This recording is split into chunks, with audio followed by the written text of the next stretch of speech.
And we are back with the Sacred Heart Pioneers. Joining us on the stage, Mark Nofri, the head coach, as well as Andrew O'Neill and Kevin Duke. Kevin, the quarterback, O'Neill, the wide receiver.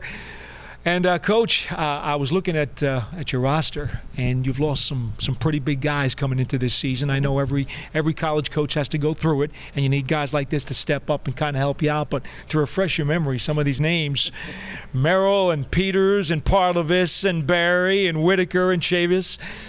Wow, yeah. That's a lot of pop. Yeah. So how do you go about moving on? Well, like I said, you got these two guys back who are great leaders, and they got great work ethic. Tough kids is what you want, and we got to bring some of the young guys along. That's what spring was for, and it's now their time to step up and see what they're about. And hopefully, we did a good job preparing them. And like I said, they got to be thrown into the fire, and we're going to have to live with it. And hopefully, they're prepared and know what's in front of them. Andrew and Kevin, do you find that your roles change now with so many key guys who have left the starting lineup? Do you find as though you have to do things a little bit differently now as kind of the elder statesman? Yeah, absolutely. We had some good guys to learn from, like some of the guys you listed. And when we were freshman and sophomore, the team was built with a lot of upperclassmen. And now it's kind of our job to, like you said, we have a younger team, so to instill confidence in those guys and just let them know, that we have the confidence they're going to make that catch, they're going to make that play, because at the end of the day, that's the most important thing, is knowing that we have their back and they have our back. Kevin?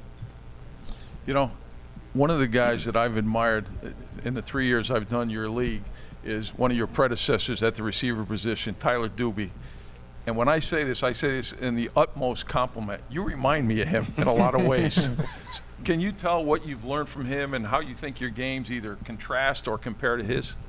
Yeah, Doobie was a great mentor when he was there my freshman and sophomore year, and we got to play a lot together into the boundary, and he was great. He's one of those guys that kind of taught me a lot about the game, because going from high school to college, you don't really realize the mental jump that you have to take as well as the physical. And he helped me in the film room, and I definitely would say I've tried to learn some of his things, and at the same time I've tried to be Andrew O'Neill and kind of do my own thing as well. But yeah, he set a great foundation, obviously, as you can check the NEC record books with him. But both of you are selfless. That's what I admire most. They're willing to block on those wide receiver screens and everything else you do. That's what impressed me. One of the things in the NFL we talk about all the time is you bring a young quarterback in, do you play him right away, or do you sit him and let him learn? You didn't have a choice in the matter, but you did have to sit and learn from a very good quarterback. How did that prepare you and help to get you ready for your chance as a starter? So learning from RJ Noel, obviously two-time conference champion, two-time conference all-conference quarterback. So just seeing how he attacks the film, seeing how he attacks practice, and sort of just trying to replicate that to the best of my ability. And like Andrew's doing with Tyler Doobie, I tried to do the same with RJ Noel. But I like to bring my own little twist to the game as well. I've learned from his mistakes and praised him for his achievements. So I try to put that on the back burner and try and write my own story. But it was great learning from him all the 3 years that I was under him, and then I'm excited for my final year here and build off last year. You certainly had some big-time numbers last year. How do you improve on it? Because now you're not a secret anymore. Obviously people have enough of tape and enough of film on you, and they're going to throw a lot of different things at you.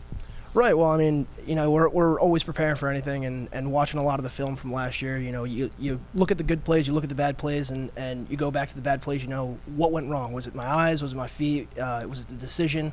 And how can we attack it and make the right play or get better that way, and really move from there. And we obviously watch film on every team in the NEC, and now we're watching a lot of film on some Ivy League teams, and just moving forward with how are they going to attack us? What are our weaknesses? How can we make take advantage of our strengths and really move the ball down the field that way? Kevin's one example of this, but you have many on your program. How the heck do you convince these guys to stay around for that fifth year? You got more than anybody. Well, someone was asking me earlier, if you were going out recruiting right now, why would you want a kid, or what would you say to convince him to come to Sacred Heart? And I say the same thing, I think the kids sell it for themselves. I really do have great kids in the program, and I've been blessed to have great kids in the past. Their work ethic, their competitiveness. But, Sacred Heart is a great place to be right now. With all the building that's going on, I know Bobby Valentine's building an athletic center in our end zone. Our president, Dr. Patil, has done some great things. And the school's really kind of grown.